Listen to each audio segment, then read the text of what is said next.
it's Kay from Crafting with Kay. Just heads up, my daughter is quite noisy at the moment, playing with all sorts of noisy toys. So if you hear her, it's all good.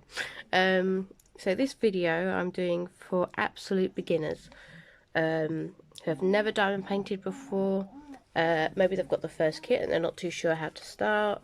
This is that sort of video. So here I've got two little sample kits. One's a round and one's a square. So I was going to show you how to work on both rounds and squares. It's exactly the same process. You just have to be a little bit more careful with the squares, that's all. So let's start with the rounds. Let's sort out the light as well, because I just noticed it's a bit dim. There we go. That's a bit better. So I'm just a normal toolkit that usually comes with your kit is usually a pink pen, a small plate of wax, and a green bow. That is what usually comes with like most standard kits, depending on where you get them from. Now I'm using the toolkit that came with this set.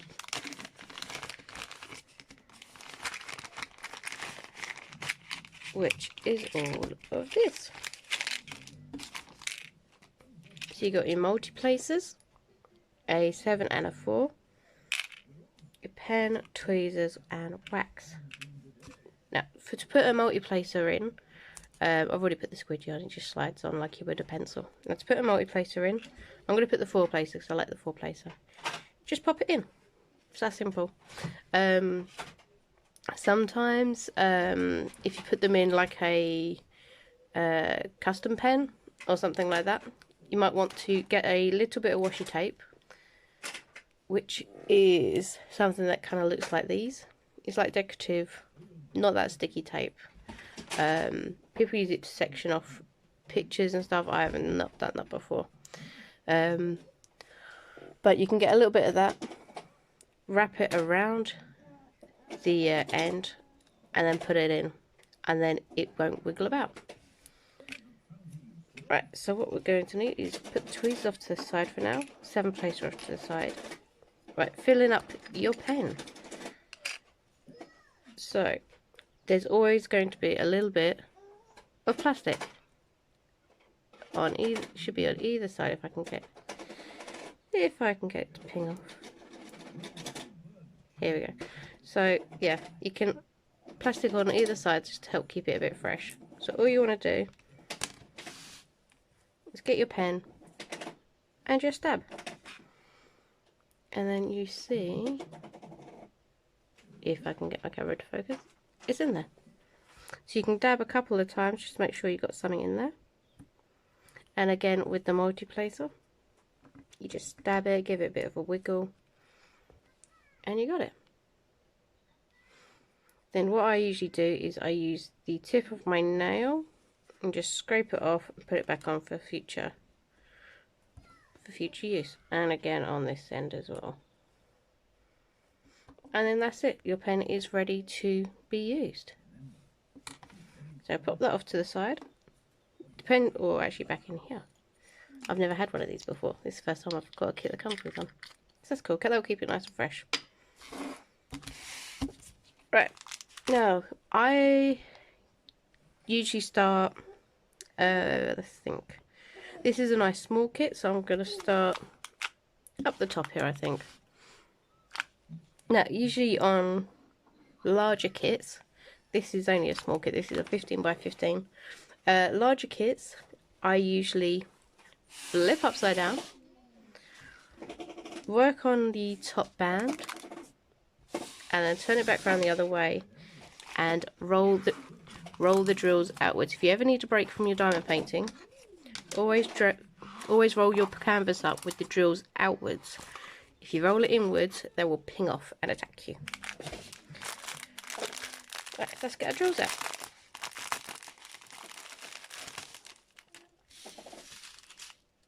Right, so let's see, D is 924. And so that's what we're going to look for, 924. Now I'm doing this as if literally you've never done a diamond paint before, you've got no storage or anything like that. This is literally just working the kit as it comes. helpful tip. Before I used to just snip a little bit and then sellotape it close. But then I found paper clips much easier. So what you want to do is just snip off a small bit, tip a couple in, and then stop them from spilling out again. Either sellotape or paper clip or something like that, just to keep it secure. And I'll pop that off to the side. Now when you've got a pile like that, you could just shake it. Always put a slight tilt on as well. Now I never get them all perfectly lined up, but I get most of them up the right way.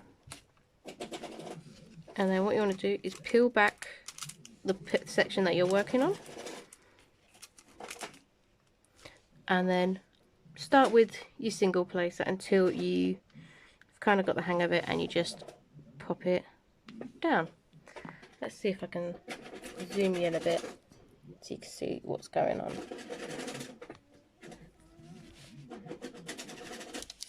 Ooh, without knocking you too much. Right. So then you just pop it on. And this is what you need to do with every drill. Now when you've got quite a few like that, this is where I will get my 4 placer to try and figure it out. So I've got 4 on there, and then pop them on like that, so that you can get, it's a quicker way of doing it. Now it will take practice to kind of get into the groove of it. Some people are really good with like 15 places and 12 places. Might help if I take the film back. Didn't realise it popped back down. But for me, my sweet spot is number 4.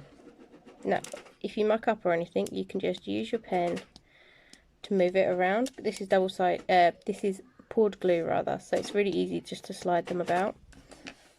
If you ever make a mistake, you can just get your tweezers and lift them up. Some people also place using tweezers instead of, sorry, I just keep knocking you because you're so close to the, let's move you out a bit. Some people use tweezers. Let's see, I've never really used tweezers, certainly not with round, but let's give it a go, because they could be a lot more precise. Oh, really taking you guys for a party. But that's literally all you gotta do, and just keep repeating like so. Once you finish doing a section or whatever, put the cover back down to protect the glue, and all we'll do is just pour that back in to the bag. And you just keep repeating that process. Just give it a little tap on the bottom there. And then just keep changing the colours as you need to. Just use your key until you've got yourself all sorted. And then, yeah, just work until you get all of them done. I usually rest my hand on the plastic or on the drills, depending on where I've started. I start all out. A lot of the time for me, it doesn't matter where I start. I will just start wherever feels kind of comfortable at the time. I'll start over here, I'll start over there, I'll start down here, I'll start down here. I've never really started at the middle. That's because I don't like the idea of sticking my hand to everything. But if you want to do it that way, that's absolutely fine. And I'm back. I've just switched over the round and the square kit. What I thought I should say as well is sometimes they will still be curled up for a bit. So there's a couple of ways you can uncurl them. With poured glue, you can roll them back, and it won't affect the adhesive. You can't really do that with double-sided adhesive. It will sometimes create bubbles and rivers, and then you have to deal with all of that stuff. Another way is to lay it flat and put some heavy books or something heavy on it. So I would usually flip it upside down just to really, and then put something heavy on it. Usually leave it for overnight or so. Another way, especially with poured glue, you can just pull back part of the cover and then place it back down. That will also work to help flatten. So I hope those tips are helpful. So with this one, I'm gonna start up here again, just because why not? So this time I'm going to show you squares. There really isn't that much difference on them. Let's see, the tick is 453. 453. Found it. Not that way. And this one. Pop those up the top. So again, I just snip a corner, pour some out, and paper clip it shut. And again, just give it a little shake so we've got some lined up. Always add a slight tilt, because that way it helps disperse them a bit. So that's coming. Sorry, I accidentally hit the stop button with my hand when I was moving the camera. Right, so pulled back some of the plastic. Right, and let's try and do this without hitting the arm like crazy. There we go. And the squares all sit nice and snugly together. And if you place them down wrong and slightly over each other, that's when you're going to possibly run into the issue of popping drills. So all you want to do is just make sure you've got them in the right place. And again, with the multi-placer, sorry for hitting you guys. Again, for the multi-placer, I've just chucked 4 on there together. And put the plastic back on. Whoops. And just pop them down. And again, you can use tweezers. Tweezers are a lot easier to use on squares because there's sides for them to use. Some people are able to put quite a few squares within their tweezers, but I've not mastered that yet. Sorry for all the hitting. So the camera's right down low. Yeah, you just keep working on that until it is done. Camera angle is not that great for your hand. And the more you put down, the straighter it will be. So I'm not 100% perfect like that one still, but it's good enough for me. It doesn't have to be absolutely perfect. Also, sometimes when you do a large section, they might be a little bit wonky when you put them down, but as you add more and more to them, they all help to straighten it up. So let's just pull you out a bit. Pop that over there for a minute. So as you know, I kept that kept coming back up. Now there's something you can get to actually help with that. It's called a cover minder. So here is one of mine that I've got. It's just magnet. And what you would do is you pull back some of your cover, put the magnet underneath, she says, and that will just hold your paper back, so you don't have to worry about it. And you can move it around because obviously it's a magnet. You can get all sorts of different designs and stuff. I've only got a couple, but they're something nice to collect. But they're quite helpful, and I do recommend getting that. Before that, I used a bit of blue tack. You know, you just kind of work with what you've got. Hi everyone, I'm just going to edit this into the video because I've just thought of it and thought it might be helpful. So when you've got quite a bit of a section to do, you can, of one colour, so it's which is called colour blocking. What you can do is called the checkerboard method. Now this can help you to keep your drills straight, and what you do is you just pop them down in a checkerboard method like so, and then when you fill it in, they are pretty straight. You can do checkerboard method both single place or multi-placing as well. As you can see, I started doing it over here, and that's what made me think of it. And I was like, oh, best record. Never know. So you can do this in colour blocked areas. So you can just go brook. Now colour blocking is where there is a lot. There's a large section that's just got the one colour. Let's just move that over there a bit. So yeah, colour blocking is where it's just one colour in a area. Now to show you the difference, just bring you down over here. Like this, I would say is more confetti over here than colour blocking, because you've got several different, you've got A's, H's, stars, K's, a weird symbol there. So yeah, that would be more confetti, but this section here, because it's all one thing, it's colour blocking. So I hope that helps. And then yeah, when you go around to it, you can just fill it all in. Get my hand around the camera. I'm not used to the camera being so low.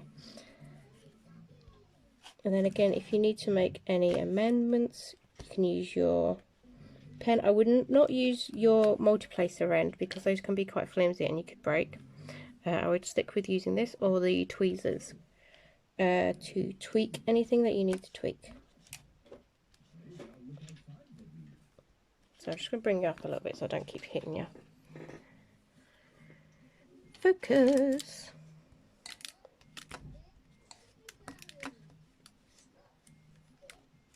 Plus it makes it a bit more interesting sometimes if you just like to do it like that. Also, some people will checkerboard using tweezers. So if I move that up a bit, so what they will do is they will create the checkerboard pattern with tweezers. Just straighten that one up a little bit. And then fill in with the pen. Again, because the tweezers can be very precise, it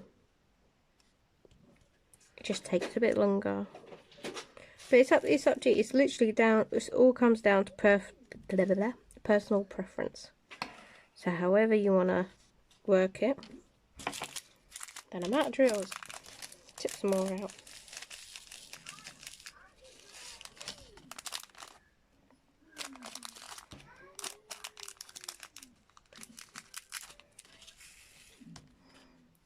And then get the pen again just to fill it in.